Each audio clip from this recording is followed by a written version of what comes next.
Благодаря искусственному интеллекту мне удалось заработать свои первые деньги на дизайне. Я сделал меню для индийского ресторана. Вы, наверное, знаете, что искусственный интеллект в наше время может очень многое. Например, блогер Брэд Малиновский использовал нейросеть под названием Ingestai.io для обучения Discord-бота на основе информации о себе и о своей компании. Теперь ему не нужно тратить время на объяснение деталей своего проекта новым сотрудникам. Вместо него это делает бот. Интересно, правда? Однако это значит, что ИИ уже сейчас может забрать работу операторов колл-центра. Более того, он способен заменить немало специалистов, похожих по сложности профессий. А кого он заменить не сможет? Наверное, тех, кто занимается творчеством. Ведь творческий процесс обладает уникальным результатом. Все же он не поддается каким-либо алгоритмам и потому не подвластен машинам. А если я скажу вам, что это не совсем так? Некоторое время назад мне поступило предложение сделать новое меню для одного индийского ресторана. Передо мной стояла задача сделать аутентичный проект, соответствующий стилю заведения.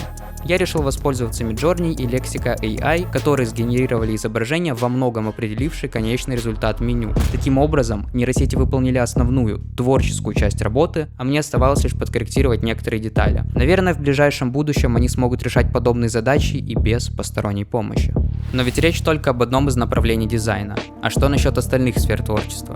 Вообще, творчество в наше время наиболее часто проявляется в контенте, который можно разделить на визуальный, текстовый и звуковой. Чтобы было проще разобраться в визуальном контенте, я выделю две основных категории. Что-то запечатленное человеком и что-то созданное человеком. К первой относятся фото и видео, то есть то, что запечатляет определенный момент.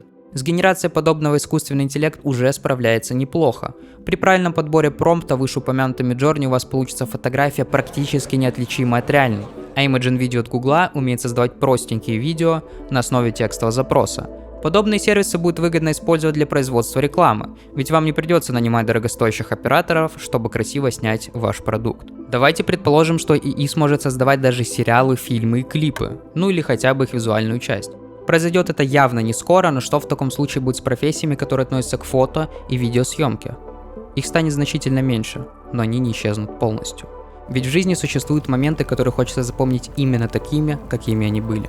Будь то свадьба, день рождения или просто встреча с друзьями. Вы можете запечатлеть эти моменты сами, а можете позвать оператора или фотографа, но вы точно не станете их генерировать. Перейдем ко второй категории. К ней отношу тот визуальный контент, который произведен человеком. Предположим, вам нужно создать сайт для вашего продукта. С этой задачей справится Durable AI, который, как гласит надпись на главной странице, завершит работу за 30 секунд. Однако вам придется его кастомизировать, чтобы добиться лучшего результата. Тем не менее, это все еще не уровень реальных веб-дизайнеров, но на их месте я бы задумался о переквалификации. А надо ли задумываться о переквалификации дизайнером одежды? Возможно. Но помимо дизайна, одежду нужно еще и сшить, а это усложняет задачу. Способность искусственного интеллекта создать дизайн с нуля хороша по той причине, что тогда вы точно сможете подобрать то, что придется вам по вкусу. Особенно учитывая, что большинство одежды масс-маркета это полный шлак, и чтобы найти реально хорошую шмотку, потребуется много времени. Однако сейчас сервисов, которые были бы способны создать дизайн одежды сразу готовый к шитью, нет. Скорее всего, в будущем они появятся, но если вы не хотите ждать, а хорошую шмотку уже хочется, то обратите внимание на этот лонгслив и это худи. Это проект моего друга, поэтому за качество я ручаюсь лично. Вы вряд ли найдете что-то настолько же стильное за подобную цену. И если вам понравится наш продукт, отмечайте на запрещенной социальной сети. Так мы поймем, что стоит начать работу над новой вещью, дизайн которой будет создан со значительной помощью искусственного интеллекта. Однако помимо дизайна одежды, ИИ можно использовать в сфере изобразительного искусства, как это сделал Джейсон Аллен, который занял первое место на конкурсе в штате Колорадо, чем вызвал возмущение сообщества художников, ведь картину он не писал, а создал с помощью нейросети Midjourney. Но даже если искусственный интеллект будет способен генерировать работу уровня именитых художников, их картины из-за этого никто выбрасывать не станет. Это доказывает пример с черным квадратом Малевича. Суть в том, что самое важное это масштаб личности автора и идея, которая в случае с Малевичем описана в манифесте к произведению. Вполне вероятно, что ИИ сможет создавать в том числе и мангу. В Японии уже продается первая манга, визуальная часть которой полностью сделана с помощью алгоритма Midjourney. Интересно, что автор мангака Рудпорт, как он утверждает, не умеет рисовать. Однако помимо двух основных категорий визуального контента существует еще одна не менее важная. Это постпродакшн. Нейросеть от Intel умела создавать простенькие спецэффекты еще в далеком 2017 году. Как она это сделала для клипа «Сегодня идет дождь, но мы вместе» китайской артистки Крис Ли. Flow Frames Video Interpolator может увеличить количество кадров видео в 2 раза без искажений, чтобы придать картинке больше плавности. Чтобы увеличить разрешение изображения, сделать его более четким, можно воспользоваться, к примеру, Vance AI, который сильно мне помог во время создания меню для индийского ресторана. Если вы хотите раскрасить черно-белую фотографию, вам поможет сервис Colorize, а Midjourney способен сделать обработку в стиле того же Леонардо да Винчи и Микеланджело. В общем, уже существует огромное количество нейросетей для обработки визуального контента, и я просто устану их все перечислять. Пожалуй, самая весомая часть творческого контента, которая в том числе подвластна искусственному интеллекту, существует в виде текста. Недавно поступила в продажу книга «Скайнет в эпоху киберпанка» и так далее, название на экране, которое, как вы, наверное, уже догадались, была написана с помощью ИИ. В графе авторы так и указано: Антон Платунов, Андрей Глебов и чат GPT. Вообще, искусственный интеллект уже может самостоятельно генерировать различные незамысловатые сюжеты, ведь алгоритм их генерации достаточно простой, а чем он проще, тем лучше ИИ справляется с задачей. Логично предположить, что большое количество слов потенциального произведения усложняет алгоритм его генерации. А в каком жанре японской поэзии должно быть только 3 строки? В Хоку. На конкурсах Хоку существуют правила. Участники обязаны присутствовать физически, и каждый должен сдать электронные приборы. Ведь с помощью техники можно воспользоваться не настоящим интеллектом, который уже давно пишет Хоку лучше людей. Раз уж речь зашла о японском искусстве, стоит поговорить про мангу и аниме, самый популярный жанр которых — это сёнэн. Характерными чертами сёнэна является рост героя, который к концу произведения обязательно должен стать гораздо сильнее, чем он был в начале, общение с друзьями, путь достижения к поставленной, обычно глобальной цели, красочные поединки и так далее. Возможно, в будущем ИИ будет способен генерировать подобные сценарии, а наличие такого рода параметров сильно упростит ему задачу. И речь не только о сёнэне. Существует много жанров манги и аниме с явными характерными чертами. Например, исекай, в котором герой обязательно попадает в альтернативную вселенную. А если взять уже существующую вселенную со знакомыми персонажами и сгенерировать на этой основе новые истории, то получится фанфик. И как вы уже догадались, наличие всего этого упрощает задачу ИИ. Кстати, один из лучших фанфиков по Гарри Поттеру — это «Гарри Поттер и методы рационального мышления» автора Илюзара Ютковского, который говорил об экзистенциальных рисках ИИ еще до того, как это стало мейнстримом, и который практически убежден, что искусственный интеллект уничтожит человечество. Но об этом я расскажу в следующем видео. Подпишитесь на канал и поставьте колокольчик, чтобы не пропустить. А что насчет текстов песен? В далеком 2016 году вышел альбом в стиле Егора Летова, написанный при участии искусственного интеллекта, который создали сотрудники Яндекса Алексей Тихонов и Иван Ямщиков. Алгоритм обучили на основе текстов различных песен с ориентированием на слово «панк». И у вас есть возможность самостоятельно определить, насколько хорошо он справился, пройдя тест, в котором нужно угадать, кто написал строчки. Летов или не Летов. Ссылка в описании. Речевой, шумовой или музыкальный. Абсолютно каждый звук подходит к одной из этих категорий. Понятное дело, что речевые звуки — это звуки человеческой речи. Существует множество сервисов, умеющих ее генерировать, однако лучший из них — это Eleven Labs AI. Алгоритм действий прост. Нужно выбрать понравившийся вам тембр голоса, язык и написать текст, который вы хотите озвучить. А затем искусственный интеллект проговорит его почти так же, как это сделал бы реальный человек. 자신만의 길을 걷는 것이 진정한 성공이다. Конечно, бесплатной подписки вы не сможете использовать сервис в коммерческих целях. Для этого нужно оформить хотя бы базовый тариф. А если вы оформите тариф подороже, вам откроется один невероятно интересный инструмент. А именно клонирование своего собственного голоса. С одной стороны, это очень захватывающе, а с другой пугающе. Ведь этим уже могут воспользоваться мошенники. Такова обратная сторона технологий.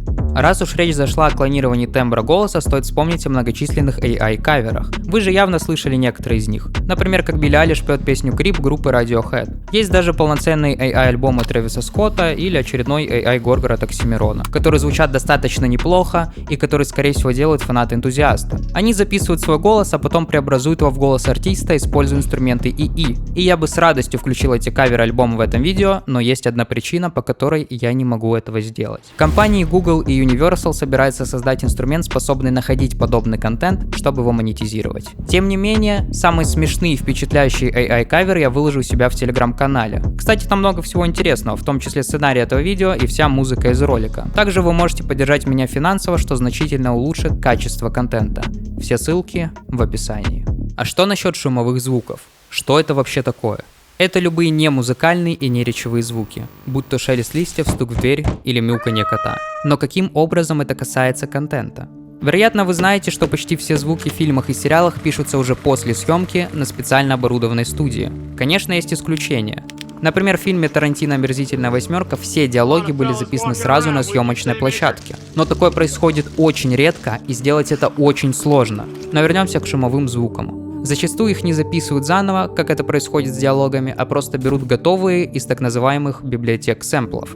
Однако бывают случаи, когда требуется кардинально другой подход. Например, в фильме «Дюна» многие звуки были созданы с полного нуля, такие как передвижение огромного червя или полет орнитоптера, причем способ их создания невероятно креативный.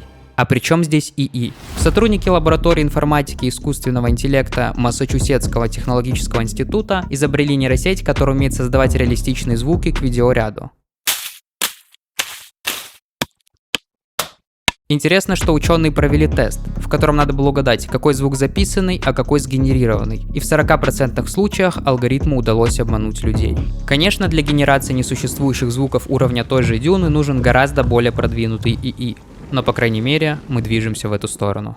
Одним из первых запросов, которые я написал, открыв GPT-чат, был «Give me some chords for lo-fi jazz beat». И он действительно написал мне последовательность джазовых аккордов, которые я использовал в создании нескольких битов. И совсем недавно я узнал о существовании WavTool, сервиса, который генерирует музыку с помощью ассистента на основе GPT-4. То есть это работает по той же схеме. Нужно написать текстовый запрос, например, «Give me bass line for drill beat». Ассистент пишет ноты и остается только нажать на кнопку, чтобы перенести их в простенький редактор, который есть прямо на сайте. Вообще, GPT-4 создан не для написания музыки, поэтому сервис выдает достаточно странные результаты. Но обычно музыкальные нейросети работают получше, потому что они обычны на конкретных нотах конкретного жанра. Например, существует сервис под названием Aiva, на сайте которого есть простенький секвенсор, а это значит, что его работы можно редактировать. А что если генерировать музыку, используя изображение? Но как это возможно? На самом деле любой звук можно представить в виде спектрограммы. Она является графиком, а значит и изображением, в котором содержится информация амплитудной и частотной характеристики звука. Сервис называется Refusion и работает на основе Stable Diffusion. Алгоритм генерирует изображение по текстовому запросу, а потом преобразует их в звук. Однако делает это не особо качественно, ведь воспроизвести звук в точности, каким он был, используя только спектрограмму, невозможно. Но помимо генерации музыки нужна ее обработка, чтобы результат получился наилучшим. Делится она на 3 этапа, которые называются монтаж, сведение и мастеринг. Отдельно разбирать обработку речевых и шумовых звуков не придется, потому что они часто встречаются в музыкальных произведениях. Adobe Enhance — это нейросеть, способная реставрировать записи человеческого голоса. Результаты ее работы поражают. К примеру, она способна на такое. Ставь лайк, и тогда твою работу не заберет искусственный интеллект. Также существует сервис под названием Clean Voice AI, с помощью которого можно удалять лишние междометия, заикания, щелчки и лип-нойзы. Это все то, что касается монтажа. По сути, монтаж — это в основном исправление различных звуковых дефектов, а сведение — это, грубо говоря, процесс улучшения музыки. Но проще дать послушать, чем объяснять.